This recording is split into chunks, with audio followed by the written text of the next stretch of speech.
strong. But I'm saying in this safety realm, you just don't like. It's just so terrible. You know. Good morning, everybody.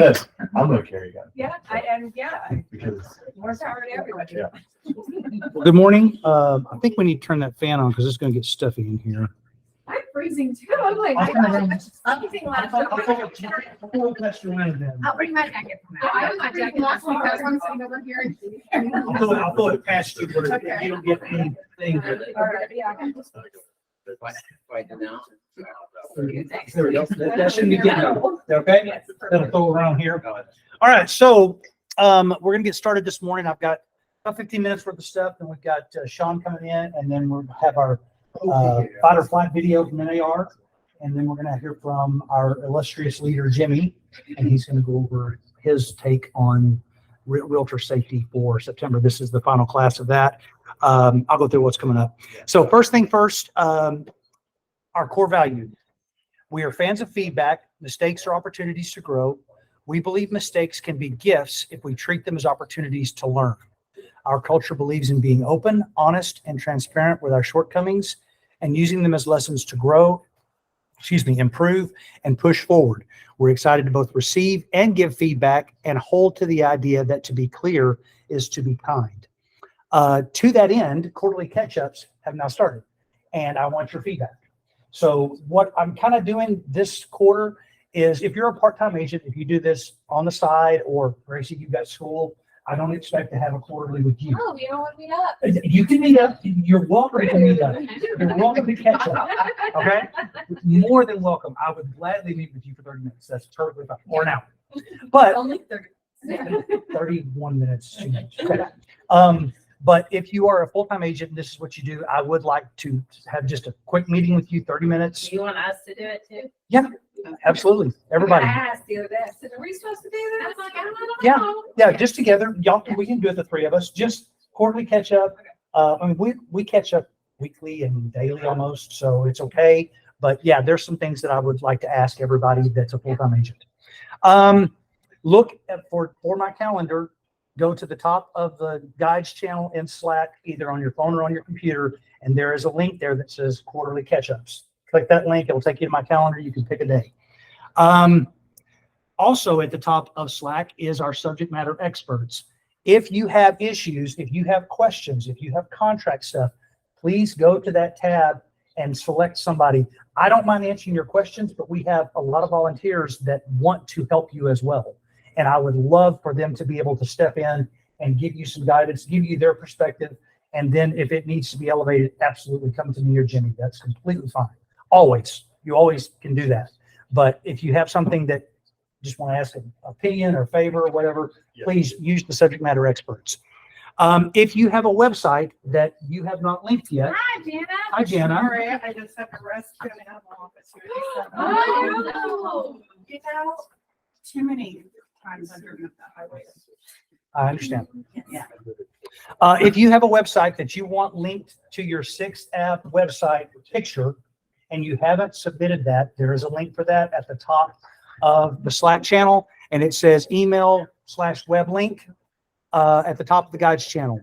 Tomorrow at 11:30, we are meeting at Cidercade for our town hall. Let me double check that time.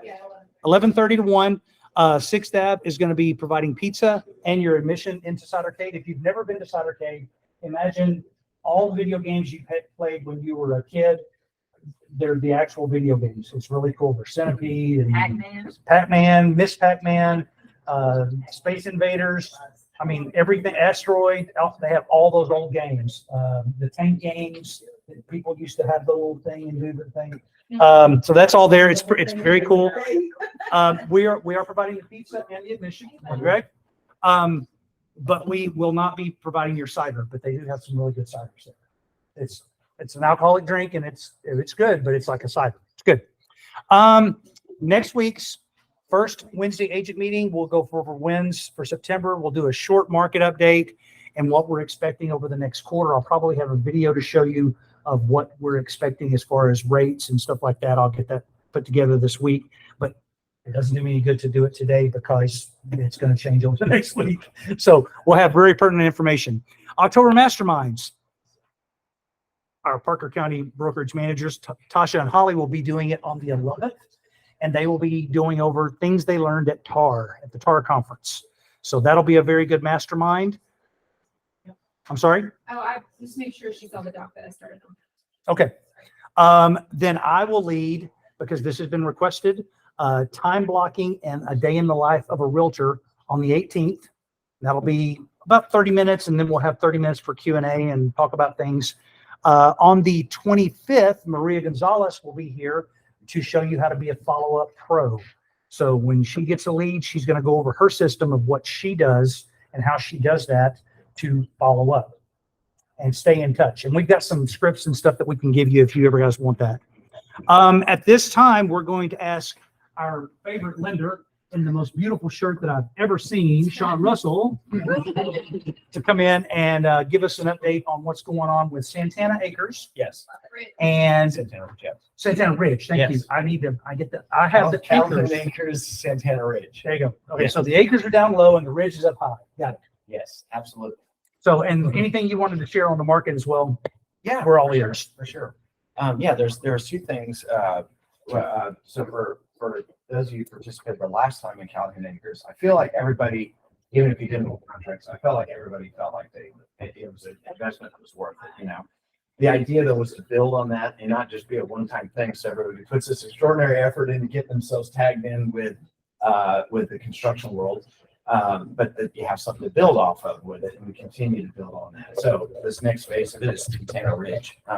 Santana Ridge is kind of twice the price because the lots themselves in Calhoun Acres, there are a little over 100,000 a piece. They're 1 acre lots. These are 2 to 4 acre lots actually that start at 200, maybe 220, and they're going to have a higher end build of $1 million. So my goal is to build that momentum, or to catch you guys into this, bring you guys into it, even if you're just dipping your toe in the water with social media and using that as a lead source. I would tell you that what I've learned is that as each of us are using these hashtags, and I know this because I'm a musician, we use this all the time. You're trying to find hashtags and trending things like that. Well, when we made basically Calhoun Acres with really the effort of about 8 agents really that were participating. We made it the hottest trending neighborhood in the area. So then the builders, everything they post with a hashtag or realtors, they can ride off of that and continue to use that because we've created the most attention of any neighborhood in Parker County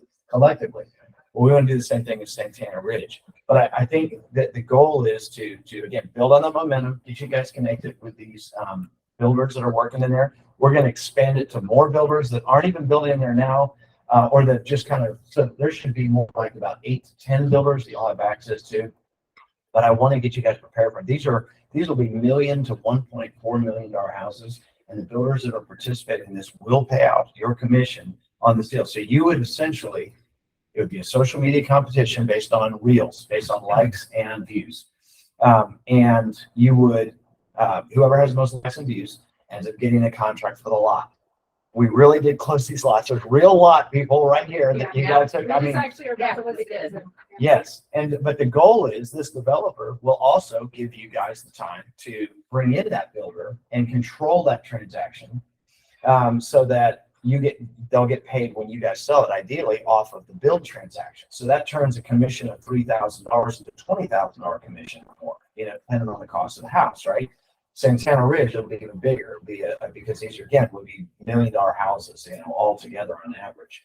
So I'd encourage you guys to participate, and I will send the information, give it to Brian so he can put it in, so you guys will have access to it.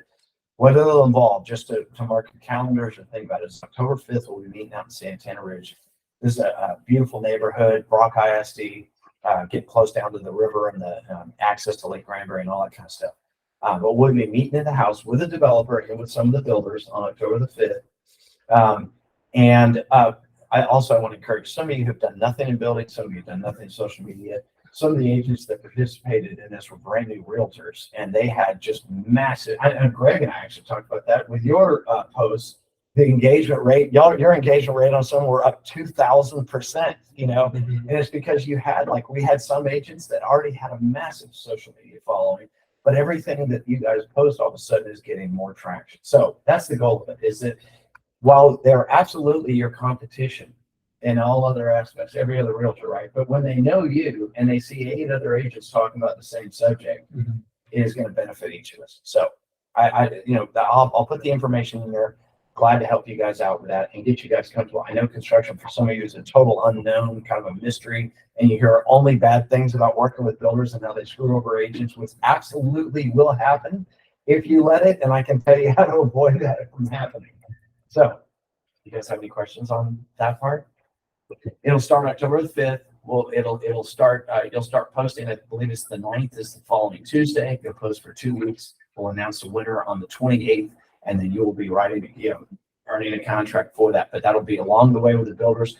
We're also going to have a social media consultant, kind of coach person that will be involved in this that you'll have access to, that you'll be able to help create reels. Again, you may not be comfortable with this, you may not use it a lot, but this would be a way to tune all that up and get everybody And prepped it's for. beautiful out there. We went out there. Yeah, and it is it's very pretty. very, very pretty. It is 30 minutes from here. And this whole thing started because most of the people who buy those houses out there are not, they're coming from here and from agencies that are tied here. Yeah. You may be an agent out there like you guys are, but it is your presence here in Fort Worth through TCU, the connection, the closeness of a community that's real Fort Worth based company that has drawn those people out there. So I want to encourage you, like I said, it may be a thing that you don't even come close to the numbers and everything, but we had 400,000 views between 8 agents on these posts. That's a massive, payoff. I think everybody, I still feel like everybody, felt good about it. Nobody felt like they got used up, like the Battle of the Bands analogy that I used, where they used me for free social media for some band coming in town. And then, I get paid $30, I don't think anybody felt like that. So, Anything market wise? Oh. We need to know? yeah, the Fed has continued to make, announcements that are continuing to keep rates, on the high side. So I still feel like every time you hear that, but I'll also say this, what I'm seeing, and if you guys are seeing it too, I have 3 deals right now. They're right here in Fort Worth, from Fairmount, 500,000, still getting multiple offers. I'm still getting offers above, and now I'm getting a lot more offers on houses like that need fixing up because people are digging and all. This is the only thing left. I do have programs that can help you with those. So just, be the person that connect. You don't have to know all the programs and all the details, but I'd be glad to prep you for those conversations if you get those kind of customers. I would go out looking for them. Look for those listings for a little TLC needed and all that kind of stuff, because you guys with 6th Avenue also, and with a bank like ours, have an opportunity that I guarantee you that you could talk to 100 of the top agents for Worth. They would not know what the name of the program is or who to even call if somebody wanted to buy a home and fix it up all in one deal. And they might have think it's a 203K, but it is definitely not. We do not do those, and I would avoid those with like the plague if you see them. So that's what I'm saying. Is that to remind to remind people, I got 3 deals right now that are over list price. They're negotiating, and they have lost several houses. I've even hit up on some that people have advertised some 6th Avenue homes. One of them is for my niece who's been looking in Fairmount for houses, or in Mistletoe Heights, 500,000. She's on her 3rd contract right now, and I don't think she's going to get it. And they offered 15 or 20,000 above list price. This house is on the market one day. So it is still a very active, very busy market. Use that to your advantage to remind people that sitting on the fence, houses will not get cheaper once rates drop. That's exactly right. Yeah. No, it's And gonna just be get more right back to expensive. where we were. Yeah, use what the media is telling your customers to pump it into their brains. It's a bad time to buy. It's bad. Sit on the fence. You remind them of what reality is here, because real estate is a local decision. It's Use not. his testimony. Yeah. Make it yours. That's what I'm And my saying. lenders already said da-da-da-da. Yeah. I've got a crappy house that is down in Burton Hill that has foundation problems and roof problems, and they're having to negotiate for this house. And using that program because they're convincing them that they wouldn't have to, they're using the thing that the seller will not have to spend their money to fix his house up. And they're negotiating at $270,000 on an old house in Burton Hill that needs foundation and roof problems. That's the market that we're in right now, despite what people think the market is out in the news market. But I just think, I would absolutely use that information. That's why I'm giving it to you. Yeah, to kind of support that, we've had probably 5 or 6 leads come in just 2 weeks, that's a lot for construction. And they've all been from other agents that have used this in the past, and they finally got something under contract, but it all needs to be renovated. And Emily Ducey, something like that. She should be calling. Oh, good. Yeah. So Okay. because we use Sean for construction as well. So like if another agent, if it's not one of you guys, the other agents will refer us too for construction. We don't care. We're like, great. And so we got several leads from that. And so we use Sean for the construction loan because the construction is like the easiest program to use that we have around here. So it's been really, really helpful. Yeah. So It's awesome. Yeah. Remember too, that people that are right now, if they aren't buying a lot right now, looking for a lot, they're not going to have their kids in time for school. They need to start breaking ground at like December 1st. Between the freeze that hits the ground and everything else, if they're not hitting lots, on the flip side, I'll say again, I know I know it's supposed to be quick, but No, you're fine. You're okay. good. So the other part of it, I do want to, that idea, what I learned from, again, Greg, you were the first one that brought it to my attention, but I hadn't really thought about this sort of secondary effect of just being a part of the trending. I should have thought of these things. I just didn't really think to measure that effect on your post, but I'm coming up with a Finance Friday release schedule that I would encourage you guys to use. You guys can use it. You can rebrand it. You can make it your own. You can just follow my site, which is the Cowtown Banker. There's a hack version that I believe has been listed as of this morning. There was a is it Cowtown or Cowtown Banker. I was just flattered you were asking me about my health. Weird comments all of a sudden sending you vitamin links. Like I see, because they're like, hey, how are you? You're like, hey, how are you? And I'm like, oh, yeah, I'm like, good. I'm like, good. How are you, Sean? Or whatever. And you're like, I just want to know about your health. And I'm like, all right. Good, Sean. Sean would never be carrying an empathetic instructions like that. I was like, I don't know.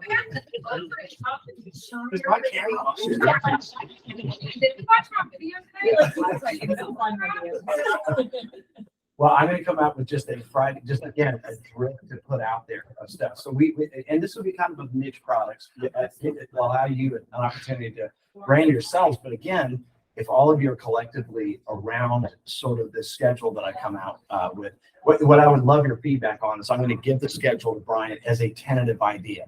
Do you guys think, like, I think every Friday, because that's when people go out shopping for houses typically, and then on the weekend they're shopping with you guys, they're looking for pre-qualification. It'll be things like we do, like non-warrantable condos. Most of them in Fort Worth, they're non-warrantable. We can do, barn dominiums. We can do, I'll have one on that. There's options for them self-building if they're looking for land out in the middle of nowhere. When to buy land, and it's going to be about the fact that they need to be looking at land now if they want to start construction. So there's going to be some topics I'm thinking on Fridays that we do. And if you guys are just at least copying and pasting the hashtags, if you tag me in it, I will repost all your videos just like I did on the other stuff, because then you're reaching my audience and it's crossing over. But it's just something you can utilize. It's just a schedule. And if we're all following it, loosely, then we should generate much more attention on each one of our posts collectively. Again, individually, you're trying to find your own clients, of course.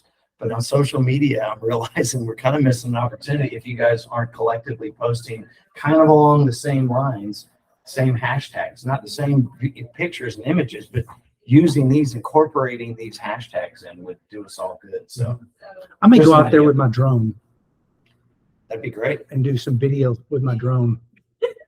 What? We were talking about drone. We were talking about drone footage yesterday. Oh, okay. Saying we all need to buy a drone. Yeah. Yeah, but the We new all one, need to. the new You have one. Mini 4 just Oh, came you out. have one, Uh-huh. yeah. Anyway, what I was going to say about Sean in closing for him is if you have a lender, and everybody's got their favorite lenders they work with, great. But if you ever run upon a problem and you can't fix that problem, that's your first phone call. Good to know. So Yeah. are you a broker?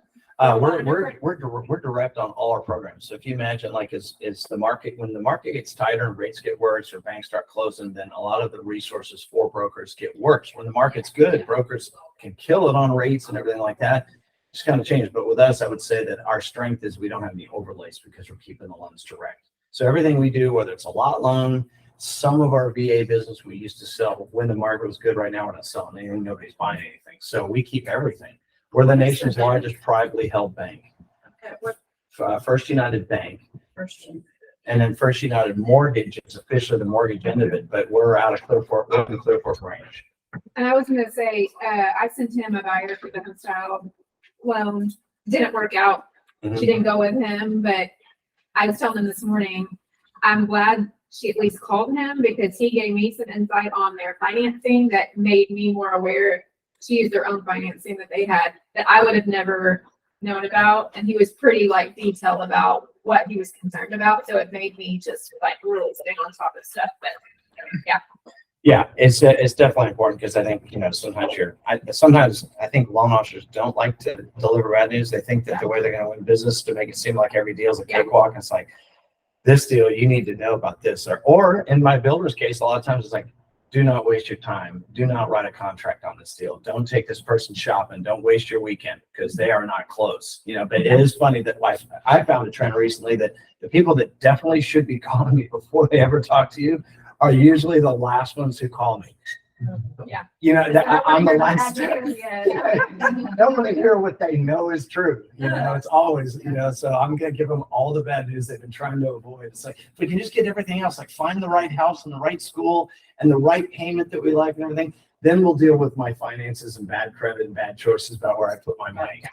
I know, but like after mine, the one I texted you about the other day, that like I've had to work so backwards because, like you said, loan officer just wants the deal. Yeah. I mean, they didn't understand upfront costs, criteria for the VA, anything. Sure. So I've had to do lots of backpedaling to be like, that's not true. Yeah. Also, I'm a vet too, and I just say that only because that when you deal with vets, they're sometimes really awful to work with. They are, so they can be very entitled, but I can ask them the right questions. I know the right paperwork, and they treat me totally different when they find out I'm a vet than they sometimes do other loan officers or other realtors. I wish it wasn't true, but they can be some real jerks to work with. Just being honest. So Thank you, Sean, for coming, and we'll see you in an hour. and with a Mexican pizza. Oh, nice. Barack Robert. Yeah. 100 days of greatness win. The mariachi taco pizza or whatever it is. You're not eating. Kristen, you gotta come Oh. in. Okay. Oh, I'm literally on the way. Okay. We're going to have Jimmy come in and he's going to give some information about, from his perspective of what we should be thinking about and doing as realtors. And basically, here's Nick. Hey, everybody's gonna buy a gun today. I already We did, have one. I'm just afraid to carry it. Yeah, that's actually the wisest thing that's gonna be said today, probably. Let's see. So let's sit down. Okay. Absolutely. Okay. So Brian has been showing these videos for the Realtor Safety Month the last 3 weeks, and honestly, they've been pretty dang good. Like, I'm not gonna add a ton of value. I just wanted to, like, what else can you guys know? Like, what other perspectives do you guys need to hear? And I was like, and like, they've been skipping over some like stuff just to, I think, to make the like videos nice. I'm like, you know what? I'm just gonna come in and be raw and direct and be like, this is what you need to look out for, truly. And like, this is like, I feel like it's the most realistic things to like, so taking all the fluff that we've heard and then all the really good stuff and trying to combine it and summarize it into like one little 10-15 minute lesson on, okay, truly, if you want to be safe, here's what you need to know, here's what you need to like think about, and try to consolidate that into something that's like very simple that you can just apply and use regularly. So the first, I have two kind of like sections. The first one is a mind of a criminal, and then the second section is kind of prevention of crimes. So mind of a criminal and what crimes to look out for. So the way most crimes happen is they are reactive or just passionate, like out of anger, resentment, out of emotional type of crimes, right? You see that on the news with the, boyfriend, girlfriend, they just freak out and, whatever. People on drugs, like that's going to be a reactive type of crime. A lot of burglaries and robberies happen based on reaction, like an opportunity. And so, and then second, there's personal crimes, and those are typically reactive as well. And so what those personal crimes are, like, let's see, theft, robbery, burglary, assaults, those types of things, is typically they're predicated with a feeling or a desire of like, I want to do this thing, like I need to do this thing, like I need some money, I really need money, or I'm going to Like I need or want to steal something today. Like it's a feeling and then it's an opportunity. So that's how most crimes happen. Like I would say like all robberies then it's just that feeling of needing to do something and then an opportunity, looking for opportunity. And so most crimes, what I'm getting at, are not planned. They're not like well thought out. They're thought for like even like sexual assaults, kidnappings, those types of things. Like it's this like story, this narrative that has been played out in their mind, but the crime itself is typically not planned. So I know that sounds crazy because you guys are thinking, man, if I was going to do a robbery, like or burglary, like break into someone's house, I would plan that out. That's not how it happens most of the time. Most of the time, most crimes, the criminal is sitting there and they're thinking, what would I do? How would I burglarize something? They think about it and then they're just walking along and they're like, oh, this is it. Like, this is the person I'm going to steal from. And this is the time. And it just wham, right there. And so, or it's, I'm going to rob someone tonight. I'm going to rob someone tonight. That's it. Like, it's happening tonight. And I'm going to wait for the right person. And so, as you guys walk in one by one, you know, like, I'm going to rob someone at the store. They're looking. Who's going to make the biggest mistake and who's my weakest target? Just like a lion on the, you know, it's like on the plains, you know, looking for that zebra that's like got the lip, you know. It's literally the exact same way. I know that sounds really simple and like dumb, but that is exactly, if you talk to them and you get people to confess, that is exactly how it happens. So crimes against realtors, same exact way, is there's a person that's the only difference I would say is there might be a little bit more mental preparation and a little bit more planning involved, possibly. But I would venture to say it's probably about the exact same. There is a bunch of, they played out in their minds many of times and they're waiting for the opportunity. And they may say, like, today is the day, I'm playing this out in my mind, I'm going to get a realtor there, I'm going to rob this person. So that is the key. Like that's how they think, that's what they're thinking about. I'm going to look for that zebra that's, you know, that's weak and stumbling around, and then I'm going to attack and going to do it. So that is the reality of what most crimes that you guys would be facing in your job. What are those specific type of crimes? First one, I think, is the most obvious, but I think our minds go to like, oh my gosh, I'm going to get kidnapped, right?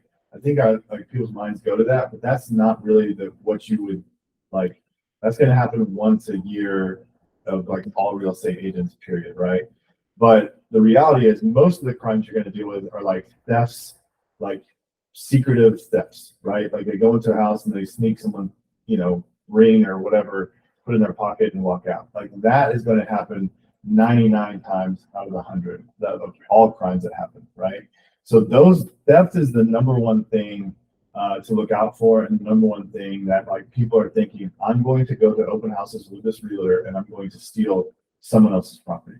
So that, I think, is the main planned out crime that you guys are going to be looking for. Obviously, that's pretty common. You guys plan for that. You guys think through that. But it's just something to like remember of like, as you're talking about realtor safety, it's like, let's think of our clients, make sure that they're safe, all their property's safe. This is the stuff that you're going to run into the most. Theft, I think, is the most common one, but it's the easiest to prevent because you just put things away. You don't give people the opportunity and you're good. The second one, I would say, which is, there's not really like much in between this.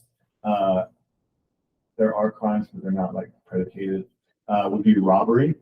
I think that's the second thing that you guys would face. Like, and again, this is like, we're talking about 99 crimes, right? And then just one would be like maybe like 999, and then the one would be a robbery.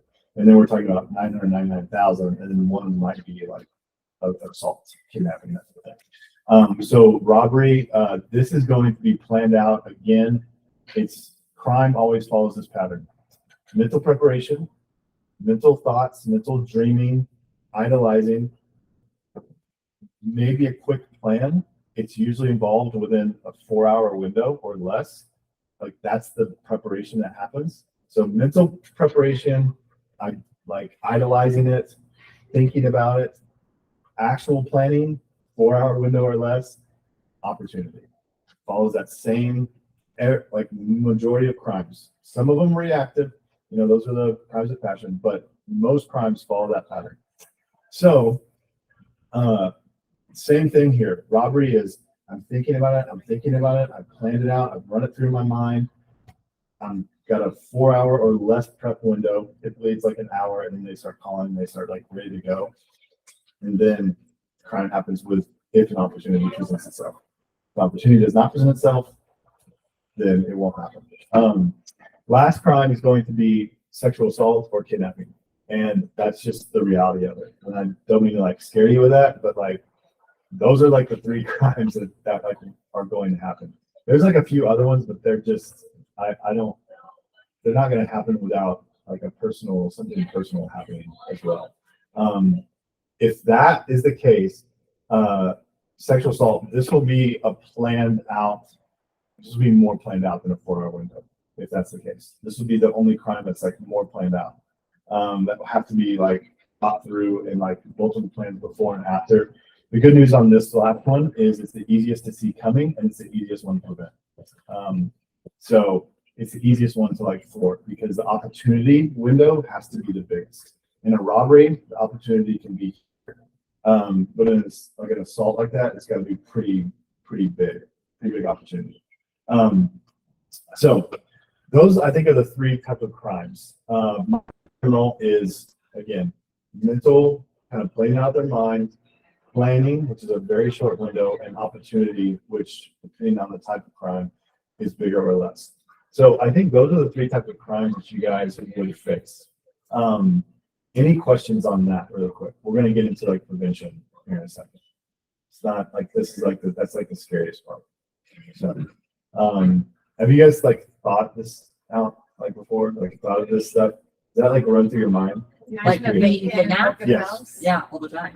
Okay. I mean, I'm like scared of the dark. I've Like every Yeah. night, Yeah. it's like, Yeah. what if someone loves me? I've dealt with it. Well, no, that's, No, I dealt with this scenario when I was at Remax where I had shown a guy property and he started in like, I was 6 months pregnant, which is so hot. But anyways, like, and so I like the better, like, and he would come by my office and be like, I see your white car out there, blah, blah. And I just handed it off to Tim. And Tim was like, I don't know, I haven't heard from him again after $10. That's what you should do in this case too, is call me or Jimmy. If there's a problem, call Jimmy or I promise you, Jimmy gets somebody's butt. Gonna hurt him. Yeah. Working. What's your hotline? You're right. I'm usually pretty like we can talk about that in a second. So that the reality is that those are the 3 types of crimes that you want to look out for. There's not. I've like thought through this a lot. I just don't see there being a lot of other types of crimes to like think about. So prevention, like we got this pattern, right? We have this pattern. This is how criminals think. The great news about this is we use the same exact pattern to thwart it. Same exact one. So we take the mental preparation, then we have a planning period, and then we have action, right? An opportunity for us. That is the same exact pattern we use to prevent it. And so this is how the criminal mind thinks. Like that is it. I'll give you an example is like, okay, there's a guy I interviewed. He was gonna commit a robbery. He said, like, I interviewed him.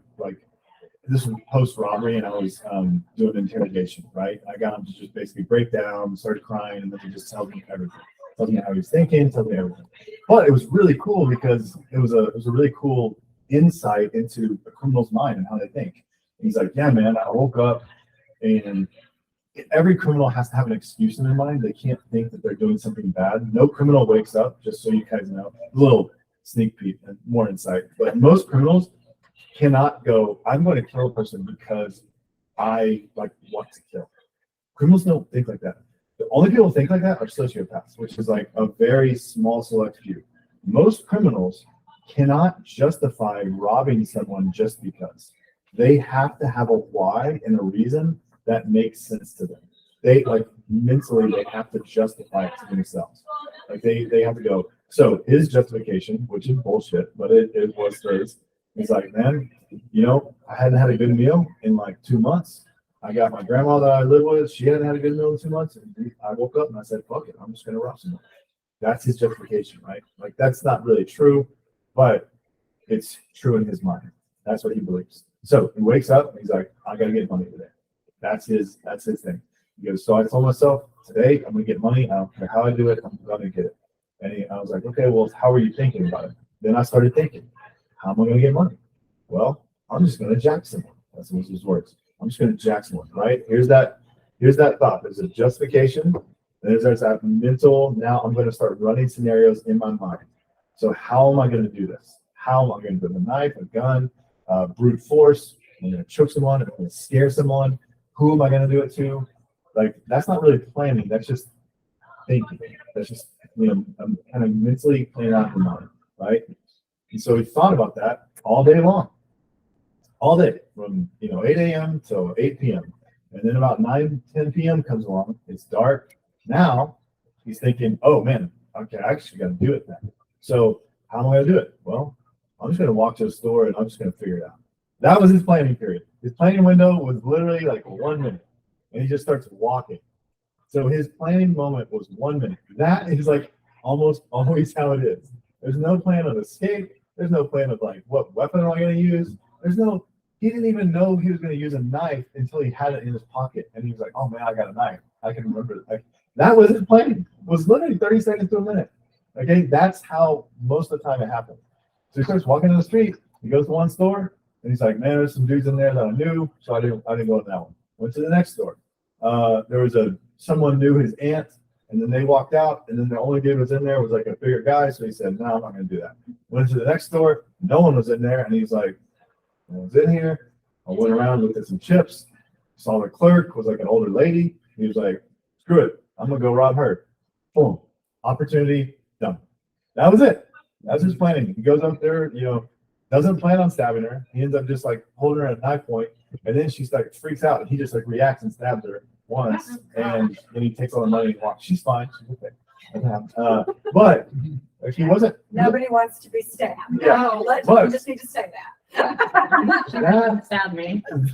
That scenario is like, that is exactly how it works. So in real estate, like the scenario plays itself out the same way. It's just going to be a little bit more ideological, like fantasy, or like idolizing, like literally idolizing that crime. And that's gonna take place a little bit more. So their mental preparation is a little bit stronger. Just going to be honest, like it just will be, because they've mentally gone over this in their scenario, so their emotions and like responses are going to be more prepped. So they're going to be prepped, but the planning period is going to be really all strung out. It's not going to be planned really well, and then so they're going to be really heavily reliant on an opportunity.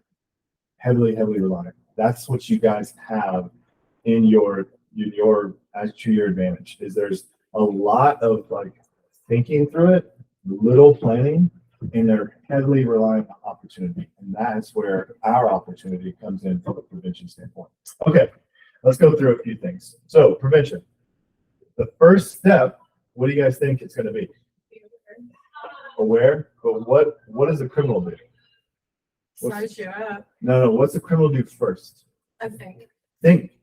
That's right. Mentally prep. Mental preparation. That's the one thing in the videos and no class has said so far. I'm like, have you and I asked, that's why I asked you guys a question. Have you guys thought about that? Have you guys thought about like, and then you said, everybody's like, yeah. But do you run through the scenario in your mind of what am I going to do? How am I going to react? How am I going to respond? Do I carry a weapon? Do I pull it out? Do I use it? Do I run? Do I scream? Do I call? Do I go to the door? Do I fight back? What am I going to do? That mental preparation, as much as that sounds silly, And it might sound like I'm trying to induce some anxiety attack. Like, I'm not. That mental preparation is going to prep you guys for any incident that could occur. And the reason I say that is like, that builds up emotional fortitude. It builds up an emotional response, and it kind of like preps you mentally and emotionally for a fight or flight type of situation. Because it doesn't matter what you do. There's a lot of different ways to handle it. And depending on who you are, what tools you have, all that stuff is all subjective. It doesn't like, there's a lot of different ways to handle it. But what have you mentally prepped for? Obviously, if you practice it and there was like scenarios, like I did like real, that would be even like 10 times better. But yeah, I mean, seriously, like if you did that, like, yeah, yeah. So, I mean, like there's not like classes for that, but I mean, if you did that, sure, that would be like amazing. But, I mean, like we're not going to do that, but the mentally like running through it with those what if scenarios, that's typically to me is the most helpful thing to do. Especially like, even if you just kind of get a general rhythm of it when they're before a showing or just do it like once a quarter. Even if you did it once a year, that's better than nothing. So that mental prep, I'm telling you, to me is the single most important thing. Like that mental prep beforehand, single most important thing. If you do that and that alone, you're probably going to be all right. Like just think through it, because that'll get you thinking of all these other things that I'm about to talk about. So during that mental prep, some just like helpful things to think through. If you don't feel comfortable, what excuse are you going to use whenever you want to leave? So, whenever I was working undercover, I always had 1 to 2 excuses to not do drugs. Like, because if I do drugs and I get tested, I get like fired, you know? Like, so, unless I'm like forced at gunpoint to do drugs, you're not allowed to do drugs. And they're like, well, you're gonna seem weird. Well, yeah, you will if you don't have a good excuse. So if you don't have a good excuse, you're gonna sit there and you're gonna be uncomfortable with someone. And you're gonna be like, and your subconscious is gonna take over, and you'll be like stuck. You'll be frozen. Because fight or flight's fine. Frozen, freeze is the third one. That's not okay. That's the only thing that's not okay. So you're gonna be frozen if you don't have the fight or flight. So what excuse are you gonna use? Like, and it can be anyone, but Or yours. Yeah, that's what I'm saying. I'm curious. well, you're not gonna be tested to do drugs. So sorry, if there's drugs on the table at a showing, we're probably doing something wrong already. I was But like, would you just like, I have another showing I have to get to. No, Like, like- I have an appointment. yeah, I have to leave. yep. Like, if you That- want to schedule a second showing to come back, we can do that. Okay, what if it's urgent? You're like, this is weird. I need to get out right now. Mine is always the bathroom. Boom, perfect. But then you go into the bathroom? No, like I have to go use it, like the gas station kind of situation. 'Cause I'm sick to my stomach. You don't use restrooms in other people's homes. So I'm gonna ride to the gas station. And if you're that nervous, you might really have to go. Yeah. I'm so like, what excuse are you gonna use? You know, because most people can't just like walk out or act like a crazy. Like your Texas Southern like self comes out, and it's like your Customer service. your customer service side comes out because you're a realtor and you're like supposed to be friends with these people, and like you can't like disappoint them. You know, I would just tell you like just leave. Who gives a shit? But your customer service side Yeah, can't do women that. were like brainwashed differently. I know, Like, I know, you know, right? like, the whole Yes. like be polite, like, oh, and that's what I think it is. It's like learning to trust yourself too, because a lot of times I'm sure people think things are weird and they're like, oh, it's just me. Yep. I'm defensive, or I'm the one in the wrong, when it's like, no, like you've got to like trust that if it's wrong. And if it's not, that's okay, but you have to like kind of like trust yourself, which is like hard to do. Yeah. The reason that you have an excuse to leave is to process. That's it. You have a gut feeling, and we're going to talk about subconscious here in a second. You have a gut feeling and you need space. You can't figure this out. So you need an excuse. To me, an excuse is if I'm talking about mental prep, number 2 is like excuses. What's your excuse to leave and create the space and time to process? That's it. If you say you have a phone call, is that not like enough Like, oh, I gotta go step outside and take this phone Yeah, call. that's fine. I mean, I think anytime you pick up your phone, it kind of disrupts the plan anyways. Because Yeah. now there's Because now they're thinking, oh, who are they talking to? yeah, I prefer not to pretend to be on the phone or not that. I prefer that, like, just because you're now potentially given an opportunity, turning back or, distraction. So I prefer, Dial it down. I'm sick to my stomach. I am so sorry. I have to leave for just a little bit. You can stay here. Really quick, I have this I have this one thing I want to share. You can leave an open house anytime with the person there. I don't care if other people's belongings are there. You're hearing it from me. You can leave if you feel uncomfortable. If you feel uncomfortable, get out of there. Just leave. I don't care if they just rob the joint blind. Our company's insurance will cover it. Okay, we're gonna be okay. We're gonna figure it out. Okay, if you feel uncomfortable and you're like, this is like 911 type of thing, just leave. Have your excuse and leave, and get out of there. Get a new car. Call someone else, and we'll figure it all out later. You can leave someone in someone else's house. I know you guys are like, cardinal rule number one. Do that. But this is not different. We're talking about something different. This is 911 type of emergency stuff. We will figure all that out later. Normally don't do that, normally in general don't do that, but It happens 3 times during questions. yeah, it's like if you're leaving every time, it's like, okay, let's go in together and let me see what you're seeing. But I'm not gonna second guess you. I'm not gonna be like, well, that was dumb. You shouldn't have. No, I'm never gonna do that. If you sometimes just Working with this guy. just come with me, and I'll go next time, and I'll be like, yeah, he's a creep, and we'll beat the shit out of him. It's like, or Okay, we'll work on that. we'll figure it out. We'll figure it out. Kidding, Jimmy. Yeah. It's joke that he would be our first phone call if we were in trouble. We'd be like, what do we do? So what excuse do you have that, if you're going to hear anything I say today, just please do that. Mental prep. What are you going to do? Have an excuse to do. Have an excuse. I think sick kids, spouses got hurt, literally, oh my God, walk it. Literally, you can just make it up later. Oh my God, I got to go.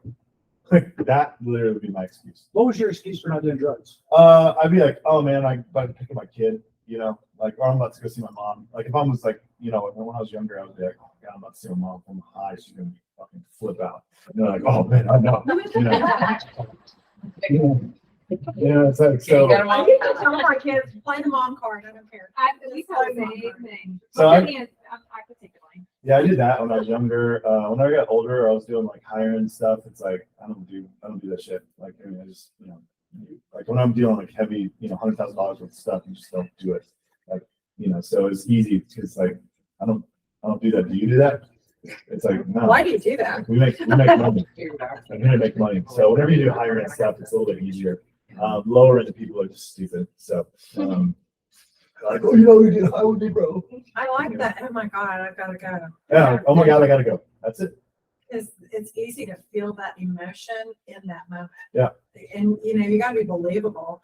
So, Yeah. I remember thinking whenever I was at that one house that I told you all about at one point this month about the open house that I was at that was nestled kind of back in the trees, and it was a big lot. It was a huge house, and there were people kind of upstairs, a couple of them that I were like, and I was purposely positioning myself right in front of the door. I'm out if you try to come at me. But I was thinking the whole time.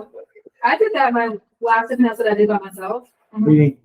I carry when I'm by myself, but my husband's like, really though, in the moment, are you going to be able to pull that gun out? And I'm like, I think I would be able to with the adrenaline and everything. He's like, but really? Can you? I have my license to carry and I have a 9mm, but rule of thumb I was always taught is if you're not shooting once a month, they're going to turn it on you. Yeah, so that's where you better know what you're doing. All these exercises, you don't need a gun. So there's a lot of those undercover situations I went into, I couldn't carry a gun. They would search me. Yeah. If I was dealing with some Aryan Brotherhood guys or the Ocean Gang that I was dealing with, I walked in and I met a guy at a Subway and they're like, go to the bathroom. I go to the bathroom, there's 6'7" dude there, and he's like, strip down. They're stripping down butt naked. You can't wear a wire, you can't wear a gun, you can't do anything. before you can even deal with these guys. So it's like, yeah, like I need a gun bad, but there's no way I can't have one. So the good thing is I had to learn how to protect myself without a weapon, without anything. And without my fists, I can't beat up those dudes. Like, I mean, I'll fight you in a heartbeat, but I'm gonna lose. Like 3, 4 guys, Aryan Brotherhood dudes that fight all the time. I'm like, yeah, I grew up 4 white trash. I fought all the time, but I can't fight 4 of them. Like, I'm gonna get my ass kicked. So, I mean, the only thing you have is your brain and your mouth, like your eye, right here. That's it. So I had to think of excuses. I had to do all sorts of crazy stuff. So what is your excuse to leave? What are you going to say when you get uncomfortable? Like, how are you going to get out of there? Just walk out. Oh my God, I got to go. I'm sick to my stomach. Anything like that. Just, that's all we need to prep for. And then what are you going to do whenever you get out there? You get outside, good, that's fine.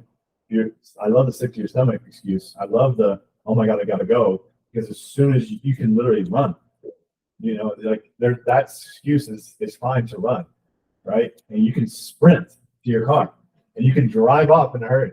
Like, how great is that? And so it does 2 things. One, it does, yeah, so this is y'all's worst fear. I know in this. Y'all's worst fear is they're gonna think I'm crazy.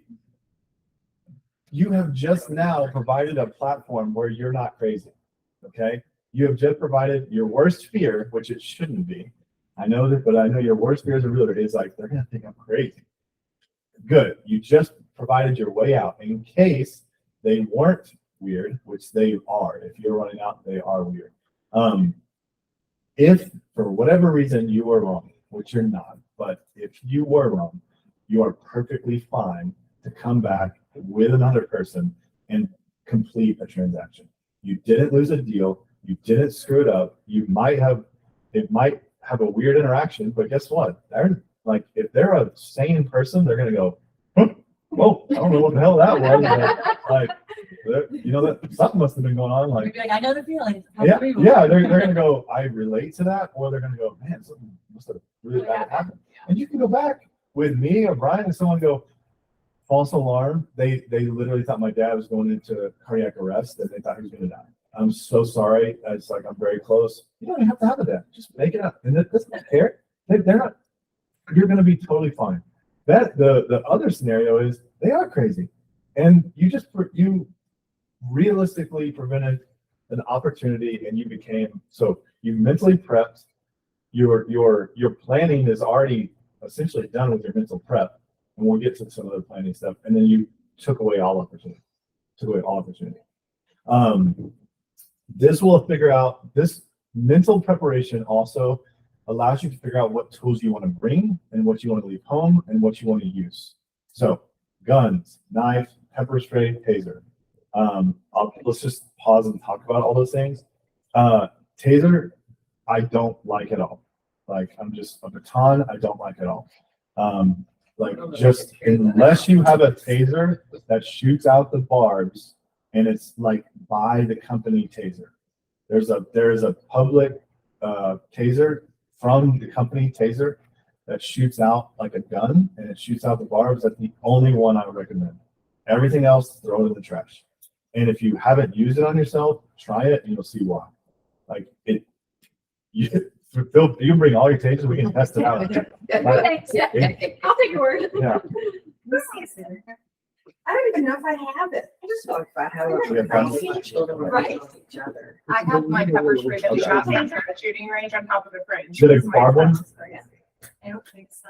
Where it shoots out Let's try it. wires. Yeah. Let's try that one, Jimmy. Yeah. He said, bring the shot. Is there an offer on the table to tase Jimmy? Yeah. Not with the bar. Here. It's a vibester. Sounds really like this is not going to do anything. Well, but it would make me nervous. Yeah, right. It makes you nervous, but if you're like, here, what was? Oh my God. What is that sound? Don't set my bag on fire. Yeah, all of our laptops are blown now because Jimmy played with the taser. I don't like the sound. What do you need? What do you need? Big charm. A leaf? No, I need like a bag or something because whenever it touches something, it doesn't make that noise. Look at you, Gracie. You're like, oh, There's my mail. You can zap my Anyways, mail. whenever it touches you, it doesn't make a noise. It Does doesn't. it go through clothes? Yeah, it goes through clothes. Like if you put it down, it will shock you for sure. But they don't really like do much. It'll kind of do like that, and that's it. I don't like it. I don't like it at all. I know you don't, but it doesn't. problem with that is you also be really close to them. Yeah. So yeah. I So was thinking about you taking it down. I'm gonna. if you're in a fight, you It's wouldn't over. even feel it. I wouldn't even feel it. Because you're adrenaline. Yeah. It's adrenaline. No, all of y'all's adrenaline. Y'all wouldn't even feel it. So these things, I know we in college, like when I was in college, we used to we bought like 20 of them, and we would be like, we just have like just wrestling matches with tasers. And I know that sounds dumb because it is. Somehow But I can see this, so I But it was can see just- him do it. it was just funny. Even with our police tasers, right? We have a barbed one, and then we have this other option where you can just touch. Like, doesn't work. Even police tasers, like it's just like it's like ow, ow, ow, ow. Like that's it. That's all it does. We used to do it all the time. Like, I mean, gosh, man, a bunch of cops went out drinking. Like, someone would pull out the taser and just start tasing Oh my everybody. God. Like, just touching tasers, just like that. Boy. I mean, bunch of drunk cops. I used to watch them grab. False sense of security. So taser, if you haven't used it on yourself, like something like that, then try it and you'll see What do you why. think about pepper spray? 'Cause that would just really Pepper make you spray, very I mad. do like. Pepper spray, I do like. I think that's a great tool if you have it. Pepper spray's better. OC spray, the stuff they gave out, I think that's a great tool. It's hard to use your thumb, so if you have pepper spray, buy 5 of them and practice a couple times. Like go out, wind down. Wear you know. goggles. No, yeah, wear goggles, wind downhill, and like put yourself in it. Remember that mental preparation. We're gonna plan. Just pull it out of your purse and see how quickly you can do it. You gotta know. You gotta know how quickly you That's can what do it. Kim was telling me about the gun, Yeah. because I just have a little thing that I keep it right here. And Yeah. How long is it gonna take you? And mentally, are you gonna be prepared to take it out and get it? It's already ready, but yeah. So, pepper spray, I would say yes, absolutely. Keep it on your keys, or you can hold your keys in your hand the whole time. That's a great way to do it. And then a pistol, and again, pepper spray and a pistol, great. Knife, man, you better just know how to use that. But I just do not recommend that. I don't want to use these. It's too close to a combat. It doesn't help you. But pepper spray and a pistol, I would say the two like weapons, quote unquote. Again, we know our weapon is mental preparation. We know our weapon is our brain and our mouth. That is like 99.9 the most important things to worry about. If you have to take a weapon, pepper spray and a gun, and if you carry those two things, then you must train on how to do that in a realistic scenario. Most of the time, whenever we would train an undercover to pull it out from a car, because we were in a car all the time, and man, pulling out a gun in a car is very difficult. Pulling out a gun, period, is difficult. But then trying to shoot with a person like this, we train with like basically paint bullets. And you would be so surprised at how many people shot themselves in the hand Oh, yeah. I can and see shot that. themselves in the arm because they're trying to like get away. And so you have to like realize and remember, if you have it, you got to train with it at least once a quarter to once every 6 months. You just need to. So that's my tool like advice. Take it. That's not 100% accurate, but that would be my advice. Okay. I know we don't have much time. Okay. Brian, well, I'll do it right. Brian, all right, stand up quickly. Am I gonna get hurt? No. So Brian, Brian is like, customer, there's a door. That's what I'm worried about. So me and Brian are talking, right? So just bring up any conversation. Did you see the Cowboy game last weekend? Yeah, I did. They were pretty crappy. Yeah, it was a bad game. I know, man. That was such a weird. Did you see that the cornerback got hurt? Yeah, I did. That was Yeah. weird. Brian, you would normally. I would probably be, if I'm trying to get you here, I'm going back this way. Yeah, if you're doing that and you're not moving, sorry, I was expecting Brian. You're not supposed to be a bad guy right now. You're supposed to be a normal. I'm a normal guy? Okay, well then I'm gonna move away from you. Yeah. Bad guy. I'm Yeah. gonna Sorry, keep my I was space. like, I'm trying to prove a point. You didn't tell me what I was. You're just a normal person. Okay, I'm not a bad guy. If I'm talking to you and I'm like doing it, I'm going to naturally move Brian around by the way I move. Yeah. Right? So I'm controlling the situation, right? So this is just an exercise that you can do that I would love for you guys to experiment on your next open house. That whenever you're talking to someone, you can be, I'm not distracted. Didn't even touch his phone. Like this is Brian's phone, but it's mine. I'm not like doing anything. I'm just like messing with my phone. I'm pretending I'm just moving him where I want him to go. And then if I want to go somewhere, and if he starts like the cues are if he doesn't move or if he's like following me, then yeah, now it's time for my excuse, right? Like, oh my gosh, I'm so sick. Get out of my way. I'm sprint. But naturally, you can position people to do it. And if he's not moving, you can be like, did you see that trim up there? And you can look up and kind of like just kind of move around. Like, do you see that trim is? I really like the way that trim. Trim is the best like excuse. Go take a look in the backyard. Yeah. Did you see the backyard? Yeah, you should go check it out. And you're naturally moving. So that's like the number one thing. If they won't move, if they are the bad guy and they're like not moving from the front door, is your recommendation to then like hijack it to the back door and then you have to like hop the fence?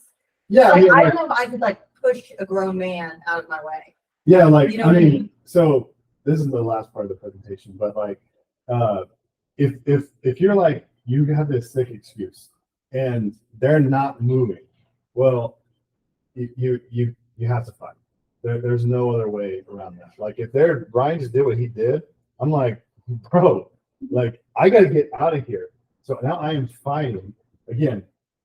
At that point, you're basically pushing them to like see what is happening, right? Like They're like proving your point. yeah, they're proving your point of why you're freaked out. At that point, like there are scenarios where you can't, like if you're showing a house and you have 3 people in the house and you're talking to someone and someone just comes in, that's a normal thing, right? And then those people leave, you do all your things, and then all of a sudden you're coming back and you see this guy in the house and you're like this, and he comes straight to the door and you're like, oh my God, this just feels weird. This is my gut. It's telling me no.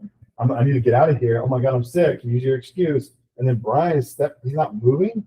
Well, like you can't do anything about that. Like this is it. That's your time. Like you have to mentally prep for like you got to fight at that point. Like you got to get out of there. So obviously you don't want this person will not be in the doorway if like you're doing everything correctly. Like if you're moving and like positioning around and like naturally doing it, and then very rarely will ever someone come in there right away. They're looking for opportunity, right? They're not like coming in there like plan is starting right now. It's not how the criminals think. They're looking, they plan, they have the prep, the plan, and then the opportunity. Right? They're looking for opportunity first, right? They're not, if you don't give them that opportunity, they're not going to take it. So Can I expand on one thing you just said? Last week we did our safety course at Defender, and one of the statistics the guy gave us was most of the crimes that happen in an open house happen in the last 10 minutes. Yeah. Because that's when the criminals, they're looking at you on Facebook or whatever, and they go, oh, they're going to be there from 5 to 7. And so they're going to come in at 6:45. 7 instead of 8, 'cause I thought it would be dark. They're going to come in at 6:45 because that's when everybody else is gone. They've been there at the beginning of the open house. Criminal's going to come the last 10 minutes. So okay, I'll see you about 6:30. quick rundown. Subconscious, that's a huge thing. Trust your gut. If it feels wrong, it's wrong. I can't, when I was first undercover, when I was first doing undercover work, it was just buying drugs off the street. Street guys, like not a lot of book smarts, right? But street smarts are off the chain. Their subconscious smart is like times 10 of mine. There was a guy I got in my car and I was like trying to deal with drugs with him. He's like, man, and he was talking to me and we're just talking and he's like, it's just, you don't feel right. And I'm like, yeah, blah, blah, and I kind of pushed him off of it. And then he would just keep talking. He's like, man, it's just, you a cop? And I was like, no, I'm not a cop, blah, blah, we kept talking. Man, just, I don't feel good about this. And we kept talking. And then, we ended up doing a deal and we get arrested. He's like, man, I knew you were a cop. I'm like, yeah, I know, but like, and like, I was like, you still did it. And the reason was I go, do you remember saying like, you don't feel good about this? He's like, no, didn't even hear it. His mind was talking, his subconscious was literally using his brain to tell him, get out of there. And he didn't, and his mind was like, no, it's going to be okay. No, it's going to be okay. No, it's going to be okay. So his literary conversation was like, man, something doesn't feel right. Man, you're going to be okay. man, I don't feel good about this. We're gonna be all good. Let's go to this next spot. It was literally like Dr. Jekyll, Mr. Hyde kind of thing. Like his subconscious was physically saying one thing, and his body, like his actual mind, was telling him no. It was like There's a new show. it's very true. Like that happens. It happens happens to me. So The Irrational is a new, Oh, yeah. it's a pilot show that's out, and Okay. he did all of this. Like I just watched it, and he's a professor at a university. Yeah. He's a psychology professor, Yeah. and this guy in the show was sorry. holding a baby in a woman's apartment and like trying to force his way to get out of the situation. Like he was gonna, I don't know what he was gonna do, rob or whatever, but he was holding the baby so that the police wouldn't shoot him. And they get this guy on the phone, this irrational guy, and he's like, okay, so which kind of helicopter do you want? Do you want the kind that takes 2 hours and then it's out? Or do you want the long range that moves a little bit slower, but you gotta tell me which kind of helicopter you want? And he's like, the fast one. Okay, do you want it to land on the roof or do you want it to land out here in the parking lot? Because, you know, out here in the parking lot's probably not a good idea, but I don't know how you're going to get to the roof. And you just start going through the whole, like, you don't know what you're doing. So everything that you were talking about the plan being really crappy, that's what I was sitting there watching him do in this show, is like tear his plan apart. Like, you don't even know. You don't even have a plan. I know what the plan ought to be. You haven't thought about it. And that's why he broke him in the show. And I was like, is that real? Do they do that? Yeah, 100%. Well, you don't break them like that, but yeah, Break him, but, you know, very but you, similar. like, get him to Once they're broken, they talk like that. Subconscious, if your gut says it's weird or wrong, it is weird or wrong. You have to listen to it. There's like so many studies on that. I won't say much more about that other than that's the third piece of advice is when subconscious is like, that's your plan. Pre-meeting, really quick. Obviously, like people say meet at the office or a public space for the first time. Sometimes that's not realistic. Like it's helpful. Like that'd be cool if you could meet at Starbucks around the corner before, but I would say if you don't do that, like I need a picture of you and your driver's license with your driver's license because I have to put it in my system, online system, and hand it to my broker before I do any showings. Just make that, I don't know if that's a company protocol, it should be. We should just like, that's a new protocol. I say it, I say it, I just put it out there. This is for my safety and your safety. Yeah. And I sent him a copy of my business card. I said, and please send me a copy before we meet of your driver's license with you in it. Yeah, so, Just say it. but make sure to include that you put it on an online system with your broker. Yeah. That is key because they don't care. They'll send you everything about them and still kill you anyway, Yeah. right? So, because then they can take your phone and now you don't have it. So you just have to make sure it's an online system. That right there is going to prevent all of your bad crimes, robberies, sexual assault. That's good. Like that right there is like, they're not coming at that point. You also, second thing is you can tell them me and my partner are going to be there. Yeah. Just tell them you're with someone every time. Every time you And do then it. even if they and don't then- come, No, they're like, oh, they couldn't come. Yeah, well, Just honestly, tell them. I think obviously, but I think I subconsciously respond a lot with clients and marketing and stuff with we all the time. Yeah, but we's not gonna cut it. You gotta tell them someone is there with you. Someone's coming with you. It doesn't matter if someone's gonna come. You gotta tell them that. Those two things right there, man. Mental prep for you, that's good. But doing those two things, we just cut out so much stuff. We we have prevented so many things, potentially bad things. Those two things, man. She found out this. Oh, she's done, yeah. Well, and also too, I mean, the more we build our business by referral, and it cuts out the chasing cold leads. Yes. And showing up and meeting somebody. I mean, I did it whenever I was building my business. I met people that I'm online and shut them out. And it was dark and it was in Uptown. It's super risky. Probably shouldn't have done that. But there's also the beauty of being at this place in business where referrals are happening, and that is very far from me now to meet a complete stranger out and walk a house. Except when you're in open house. But open houses Mhm. definitely would be the area where it would happen. I'm gonna let you finish up and you about good. I'm gonna turn the video off. Yeah, we're good. I know, like, when I've done open houses. We're good. in the past. Right. Like, I've never really lead anybody anywhere. I Yeah, just stay in the living room yeah, and tell them, you're welcome to look at. I do the same thing. Like, even if I don't feel weird, I it's just, usually stand in the entryway, like, Yeah. 'cause it kind of opens up typically to the living room, Yeah. so I just kind of stand in that area. I'm gonna turn the video off. I hope you guys enjoyed the video. Thank you, Angela, for joining us. And if you're watching this on YouTube, Jimmy's good. Listen to him. If showing a house does not involve critical thinking, you don't have to think. So all your thinking can be prevention, protection, listen to yourself.